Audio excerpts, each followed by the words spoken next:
working on Drax's placemat, mostly because he's still a little timid about being on it and being around it. Yes, you're doing a good job. He's finally pottied for me. It took a while. Yeah. But yeah, he's actually doing pretty good. So we are working on holding placemats, so not just getting onto it, which he doesn't particularly like. We'll improve that as we go. He knows he's supposed to go to it, he just doesn't want to. So now we're working on getting him to stay there with the leash dropped. First thing I like to do is sit down, and the first thing he did was try to come over to me. So now he's crying instead. Yeah, you gonna whine a little bit. I know. After we did that and he was able to hold that placemat, now we're working on putting things down on the ground that he likes.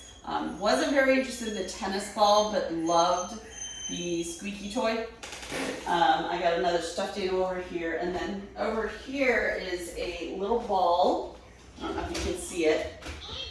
That moves on its own. It's to encourage babies to crawl. So periodically moves.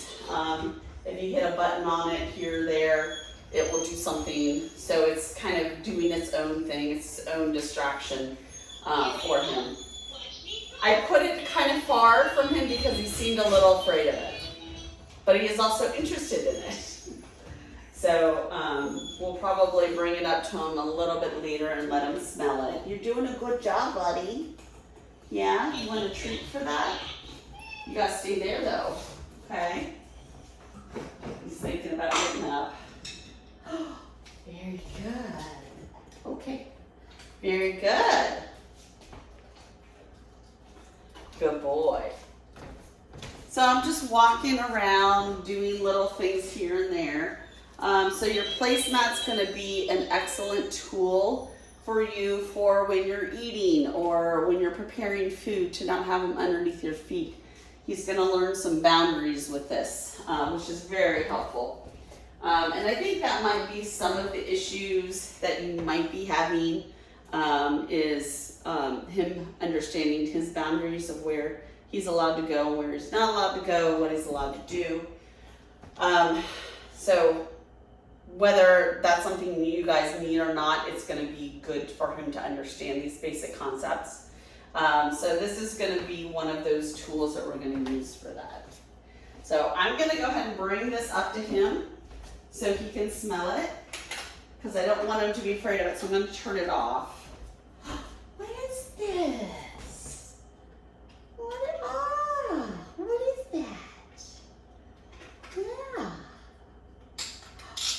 What is that? It makes little noises? Yeah, with that little spin thingy. The buttons don't work because I turned it off. Yeah. He's like, okay, that's not too bad. That's not too bad. So we're going to turn it back on. We're going to put it not too far from him.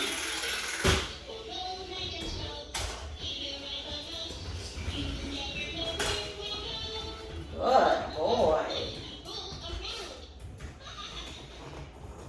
So he's going to be doing a little bit of walking, a little bit of placemat every single day.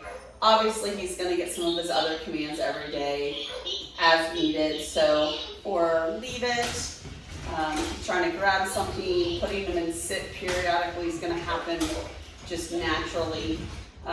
The only two commands that I have left to introduce him to is come and down, which is fantastic because I have 2 more full days. So I'm not going to worry about doing that today, but we'll introduce those 2 commands tomorrow and Friday, and that way he'll have all of his commands, and then we're just going to start improving everything. So he's been introduced to everything else, but getting him to be decent where he's holding them, where there are things going on around him, is a whole nother subject. Place. Very good. So, So I'm using a little spatial pressure. I'm kind of moving my body into him to direct him where I want him to go. That way I don't have to pick up the leash. Because if I keep picking up the leash, he's going to start realizing that I can't do anything unless I have that leash in my hand. So I'm using other things to help him get to where he needs to be. So in this case, he just stepped off because he was sniffing the ground, and I helped direct him back on. So he's coming along very well.